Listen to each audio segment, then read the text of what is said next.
বর্ষাকালে ভাঙাচোরা ছাতাটাও কাজে লেগে যায়। হ্যালো এভরিওয়ান, আসসালামু আলাইকুম, welcome to my new blog. যারা যারা আমার পেজটিকে ফলো করেননি অবশ্যই ফলো করে দেবেন। এই যে দেখছেন আকাশটা আজকে কত সুন্দর, রৌদ্র উজ্জ্বল আকাশ। আমার সবচেয়ে ভালো লাগে। কোথায় মালদ্বীপ, কোথায় কি কোন দেশ, আমাদের দেশ হচ্ছে সবচেয়ে সুন্দর।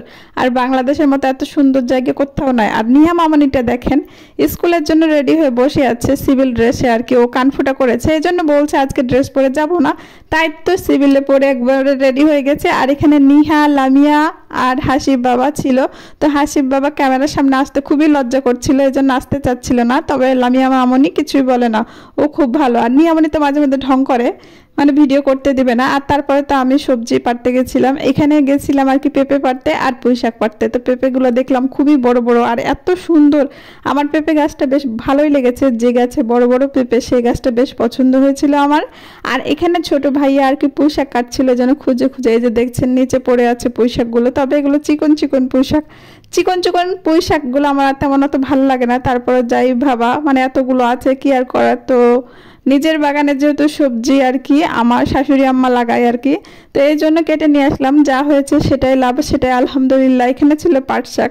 তারপর তো দুপুরে একটু ছাদের উপরে উঠলাম, তারপর ঢং টং করলাম। দুপুরে উঠলে আর কি ভিডিও করতে মন চায় গোসলের পর। আর এত রোদ ছিল যে পুরো তাকাতেই পাচ্ছিলাম না ক্যামেরার সামনে, তো একটু একটু করে তাকাচ্ছিলাম। মনে হচ্ছে কি যে বলবো, এত রোদ। আর রুম থেকে দেখছি ভাইয়া পাট শাকগুলো তুলছিল, তাই একটু ভিডিও করছিলাম, কারণ হাসিব বাবা চিৎকার করছিল। এই জন্য দেখলাম যে ছোট ভাইয়া এখানে আছে, তো পাট শাকগুলো কি যেন কাজ করছে, এই জন্য আমি একটু ভিডিও করে নিলাম। তারপর তো নিয়ামনিদের ড্রেসিং টেবিলের সামনে একটু ঢং টং করছিলাম, যে দেখি কেমন সবাই তো করে, মানে আয়না দেখলে আর কি ঢং তো করে নিলাম। আর এখানে আমি বড় ভাবির সাথে একটু স্কুলে গেছিলাম, এই জন্য ভিডিও করেছি। আসলে ব্লগ বলতে কিছুই নয়, তেমন কোনো ভিডিও নিতে পারিনি।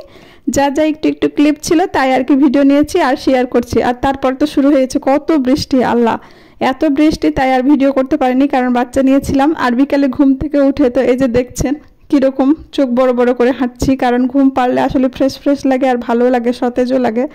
তারপরে তো আর কোনো ভিডিও করিনি। সন্ধ্যার ভিডিও, সবার ডিম সিদ্ধ শুরু করে দিলাম। এখানে প্রায় অনেকগুলো ডিম সিদ্ধ করলাম আর চাটা বসিয়ে দিলাম, কারণ যেহেতু আমরা সবাই চা খাই, এই জন্য চা খেতে আসলে ভালো লাগে। চা না খেলে আসলে শরীরটা ফিট লাগে না, তো এই জন্য আমি চা বানাতে শুরু করলাম।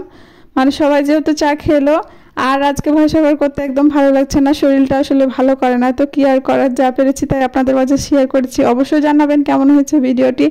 আর চা তেমন ভালো বানাতেও পারি না আর কি, শিখছি। মোটামুটি পারি আর কি, যেটা পারি সেটা আলহামদুলিল্লাহ, যা পারি অবশ্যই অংশগ্রহণ করার চেষ্টা করি। খুব বেশি ভালো পারি না আর কি, যেটা পারি সেটাই করে ফেলি। আসলে ভালো লাগে কাজ করলে, আসলে শরীরটাও হালকা লাগে। আর আপনাদের মাঝে না হলে কি শেয়ার করব বলুন? কাজ করলে তো শেয়ার করা যাবে, আর কাজ না করলে তো শেয়ার করা যাবে না। তো আজকের মতো এ পর্যন্ত, ভালো থাকবেন, আল্লাহ হাফেজ, আসসালামু আলাইকুম।